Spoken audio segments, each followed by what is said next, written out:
Welcome to our exploration of periodicity. Today we are diving into group 14 of the periodic table, commonly known as the carbon family.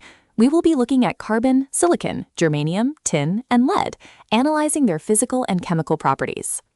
Why are these specific elements grouped together? It all comes down to their electronic structure. Every element in group 14 has exactly 4 valence electrons in its outermost shell, following the general configuration of ns2 and p2. This makes them p-block elements and drives their chemical behavior. You might hear this group referred to by a few different names. It is most commonly called the carbon family because carbon dictates many of the group's defining properties. They are also known as tetragens, highlighting their 4 valence electrons, or group 4a in older classification systems. As we look down the group from carbon to lead, we see a fascinating transition in the physical nature of the elements. We start with a true nonmetal in carbon, pass through metalloids like silicon and germanium, and end with true metals, tin and lead, which are malleable, ductile, and conduct electricity. Let us look at our first major physical trend, atomic radius. As we move down the group, the atoms get progressively larger. This happens because each subsequent element has an additional inner energy level. While the number of protons also increases, the screening effect from these new inner electrons outweighs the stronger nuclear charge, allowing the outer electrons to drift further from the nucleus. Because the atoms get larger down the group, the outermost electrons are further away from the positive pole of the nucleus. This increased distance, combined with the screening effect we just discussed, means the valence electrons are held less tightly. Consequently, it becomes much easier for the heavier atoms to lose electrons, which is the very definition of increasing metallic character. Melting and boiling points show a general decrease as we move down the group, but there is a structural shift happening here. Carbon, silicon, and germanium form giant covalent structures. As their atoms get larger, the covalent bonds stretch and weaken, requiring less heat to break. Tin and lead form giant metallic structures. Interestingly, lead has a higher melting point than tin because its atoms are packed more closely and regularly, forming stronger metallic bonds. Similar to the melting points, the energy required to break bonds between identical atoms decreases down the group. Carbon forms incredibly strong, short bonds with itself. But as the atomic radius increases down the column, the distance between the nuclei of bonded atoms increases. These longer bonds are inherently weaker and less stable. Density is simply the ratio of an object's mass to its volume. As we move from carbon down to lead, both the mass of the atoms and their volume increase. However, the atomic mass increases at a much faster rate than the atomic volume. Because the numerator grows faster than the denominator, the overall density increases significantly down the group. Electrical conductivity generally increases down the group, aligning perfectly with the shift from nonmetals to metals. As ionization energy decreases, the outermost electrons are held less tightly and can easily become delocalized, allowing them to carry an electrical current. Note that graphite, a form of carbon, is a unique exception. It conducts electricity well due to free-moving electrons within its specific hexagonal layers. Now, let us shift our focus to chemical properties, starting with oxidation states. Because group 14 elements have 4 valent electrons, they commonly exhibit 2 oxidation states. They can use all 4 electrons to achieve a +4 state, or they can use just the 2p orbital electrons, resulting in a +2 state. Why does the +2 state become more common at the bottom of the group? This is due to a fascinating phenomenon called the inert pair effect. As atoms get larger, the inner d and f orbitals do a poor job of shielding the outer s electrons from the nucleus. Consequently, these s electrons are pulled tightly toward the nucleus, becoming chemically inert and refusing to participate in bonding. Because of this inert pair effect, the stability of these oxidation states flips as we go down the column. At the top, carbon and silicon easily use all 4 electrons, making the +4 state highly stable. But at the bottom, lead's s electrons are locked away, making its +2 state much more stable than its +4 state. This difference in stability has real-world chemical consequences. Carbon monoxide, where carbon is in the unstable +2 state, acts as a strong reducing agent because it desperately wants to oxidize into the stable +4 state of carbon dioxide. Conversely, lead-4 oxide is a strong oxidizing agent because lead wants to reduce down to its stable +2 state. The oxidation state also dictates the type of bonding we see. Compounds with elements in the lower +2 state tend to be more metallic and electropositive, resulting in ionic bonds. For instance, lead-2 chloride is an ionic solid. On the other hand, the +4 state exhibits nonmetallic character, forming covalent molecules, which is why lead-4 chloride is actually a covalent liquid. Let us look at a structural property called allotropy. This is when a single element exists in multiple distinct physical forms within the same state of matter. There are two main types: monotropy, where one form is generally stable, and enantiotropy, where stability flips at a certain temperature. Both carbon and tin exhibit allotropy, resulting in forms with vastly different physical properties. The most famous examples of allotropes are diamond and graphite. Both are pure carbon, but their internal atomic arrangements are completely different. Diamond forms a rigid 3D covalent network, making it an incredibly hard insulator. Graphite forms flat hexagonal layers that can slide past one another, making it soft, and it contains delocalized electrons, allowing it to conduct electricity. Carbon is the rebel of the family. Like many first-row elements, it exhibits anomalous behavior, meaning its properties differ significantly from the rest of its group. This happens because carbon has a very small atomic radius, a high electronegativity, and crucially, it lacks vacant d orbitals, meaning it is strictly limited to a maximum of 4 bonds. Because of its small size and lack of d orbitals, carbon can do things the other elements simply cannot. It excels at catenation, forming endless chains and rings with itself, which is the entire basis of organic chemistry. It easily forms stable double and triple bonds. Furthermore, because it has no empty d orbitals, its compounds like methane cannot accept lone pairs, making them resistant to hydrolysis. Moving on to chemical reactivity, let us see how these elements interact with oxygen. When heated in excess air, carbon, silicon, germanium, and tin will form dioxides. Lef, however, is an exception. Because lead-4 oxide is unstable at high temperatures, heating lead in oxygen only produces lead-2 oxide. Water reactivity varies significantly down the group. Carbon and silicon require high heat, reacting with steam to produce hydrogen gas alongside carbon monoxide or silicon dioxide. Germanium and tin barely react with steam at all. Lead is unique. It reacts slowly with soft, oxygenated liquid water to form a layer of lead-2 hydroxide. Finally, let us look at how these elements react with halogens, like chlorine.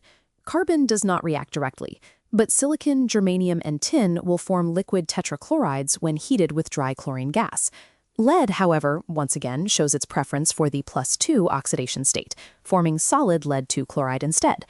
We will explore the specific properties of these compounds in our next segment. Let's dive right back into the chemistry of group 14 by looking at their compounds, specifically the chlorides and oxides.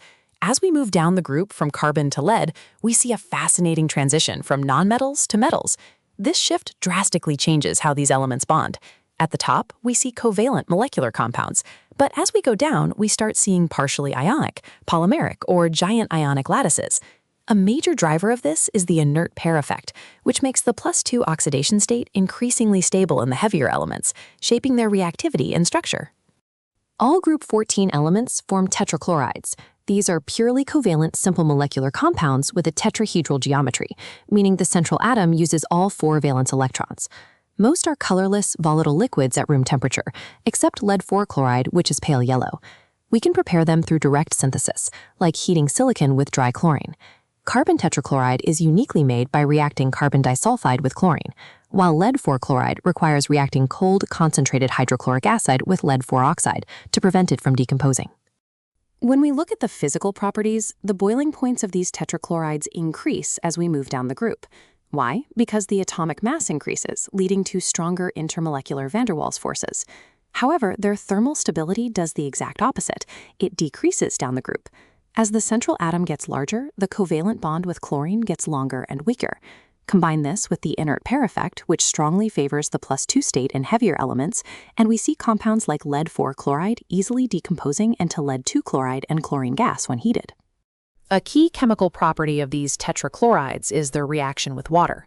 Silicon, germanium, tin, and lead tetrachlorides all readily hydrolyze, producing white fumes of hydrogen chloride gas and their respective dioxides.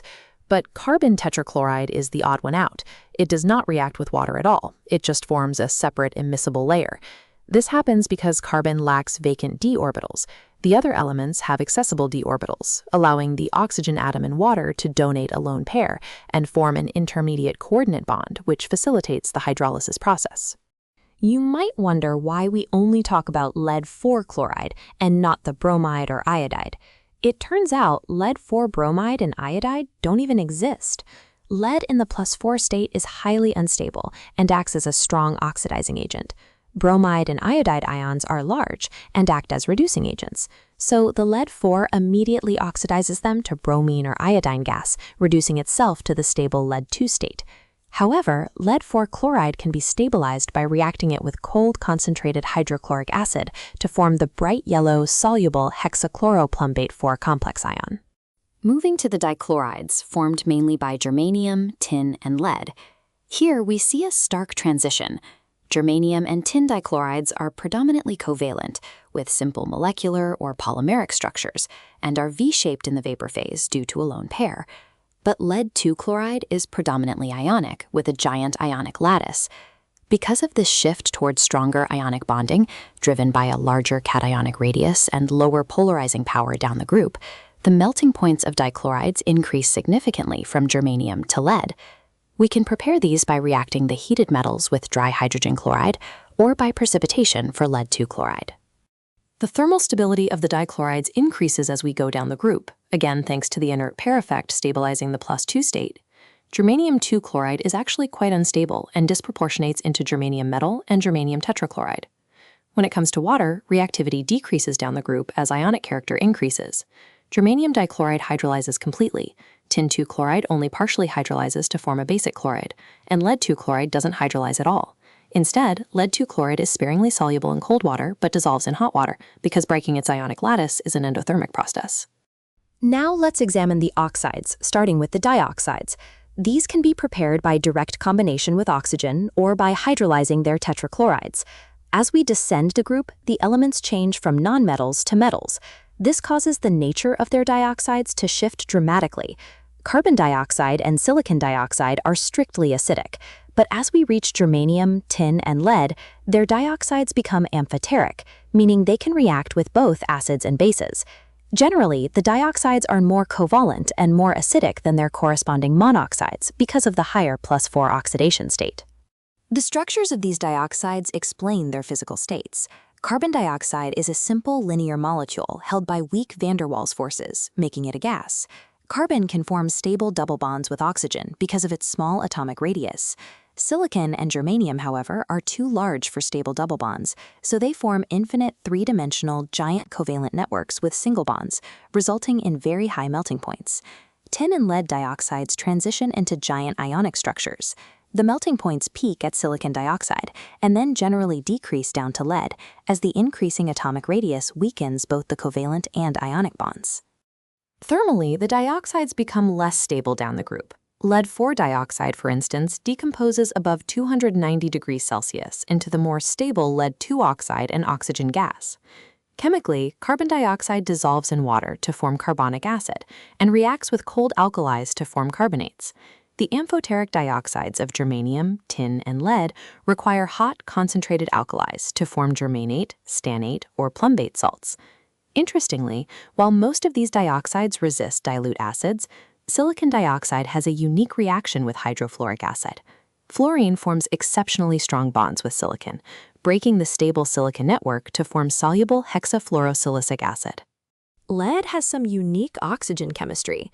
Tri-lead tetraoxide, known as red lead, is actually a mixed oxide containing 2 parts lead-2 oxide and 1 part lead-4 oxide. If you treat it with warm dilute nitric acid, the lead-2 dissolves to form lead nitrate, leaving behind pure lead-4 oxide as a brown solid.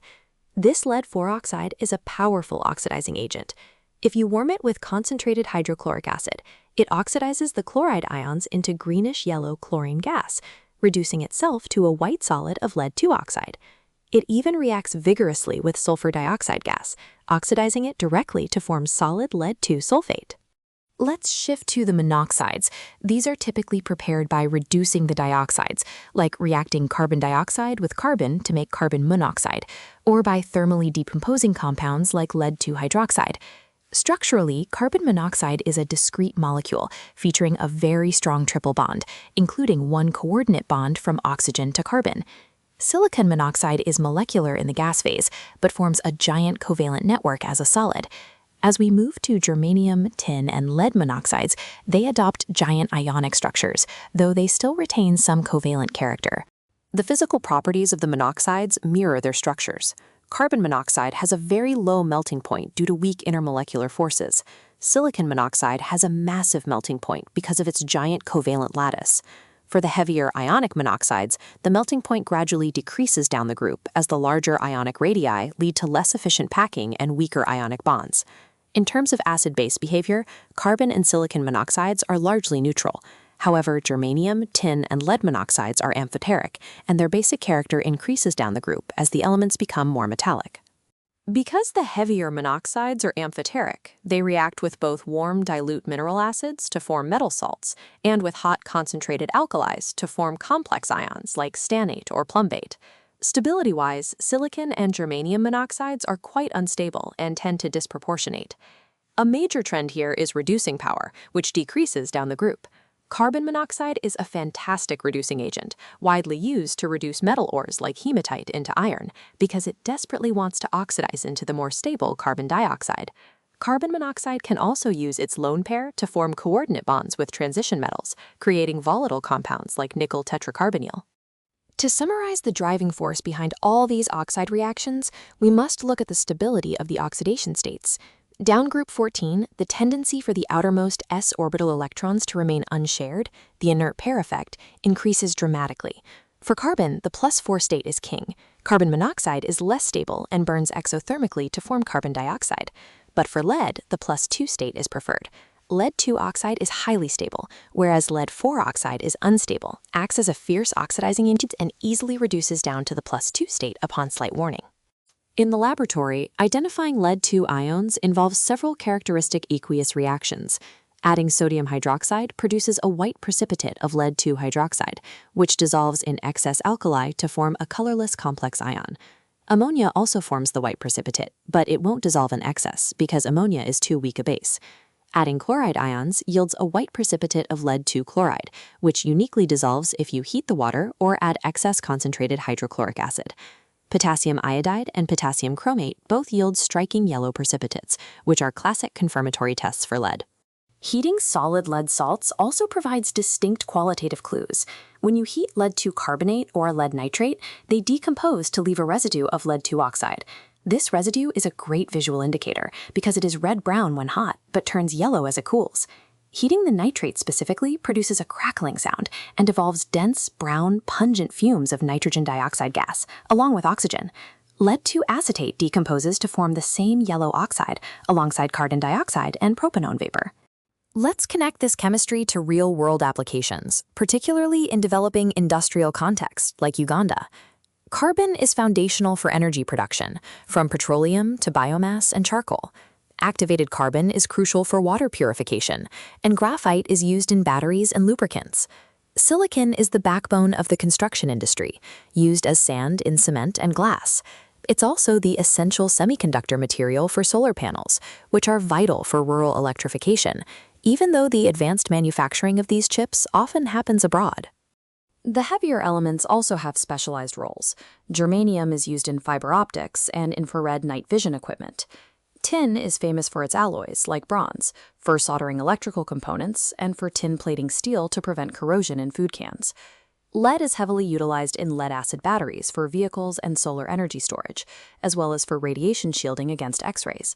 However, the use of lead is increasingly restricted globally due to its severe toxicity and tendency to accumulate as a dangerous environmental pollutant. Let's apply what we've learned to some practical scenarios. Why does diamond melt at a much higher temperature than silicon, even though both have giant covalent structures? It's because carbon atoms are smaller, making the carbon-carbon covalent bonds shorter and much stronger than silicon-silicon bonds. In fact, carbon behaves anomalously compared to the rest of the group. Because of its small size, high electronegativity, and lack of d orbitals, it forms strong multiple bonds, like the double bonds in carbon dioxide, and refuses to hydrolyze in compounds like carbon tetrachloride. Finally, how do we use this chemistry in environmental testing? If you need to distinguish between aluminum and lead ions in a contaminated water sample, you can add potassium iodide or potassium chromate. Lead will immediately form a bright yellow precipitate, while aluminum will not react. Understanding these reactions is crucial for pollution control. For example, lead-4 oxide can react directly with sulfur dioxide, a common air pollutant, to form solid lead-2 sulfate. Mastering these periodic trends and reactions equips you to solve real industrial and environmental challenges. With the complex chemistry of Group 14's chlorides and oxides fully mapped out, we are ready to move forward. In the next segment, we will shift our focus to the next set of elemental groups and unpack their unique chemical behaviors and industrial applications. Let's conclude our discussion on Group 14 elements by summarizing their overall strengths. These elements are absolutely essential across multiple sectors, including energy, electronics, construction, and manufacturing. Silicon, for instance, has completely revolutionized information and communication technology, as well as renewable energy through the development of solar cells. Meanwhile, carbon is the fundamental building block of all known life, while also serving as a cornerstone for heavy industry and material science.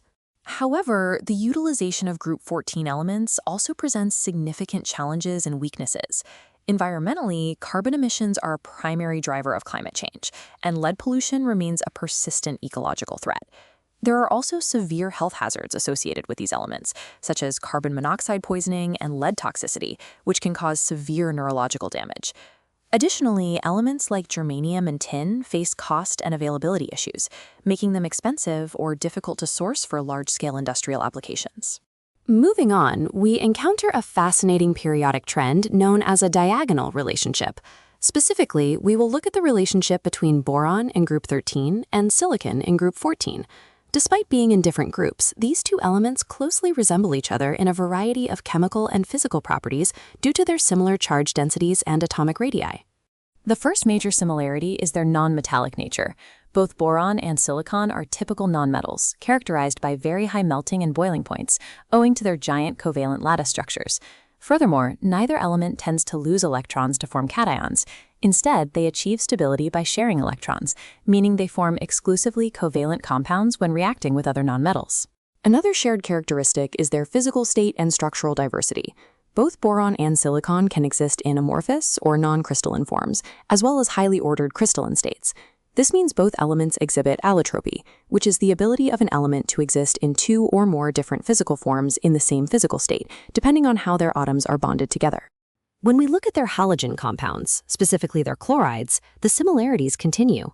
Both boron trichloride and silicon tetrachloride are liquids at room temperature.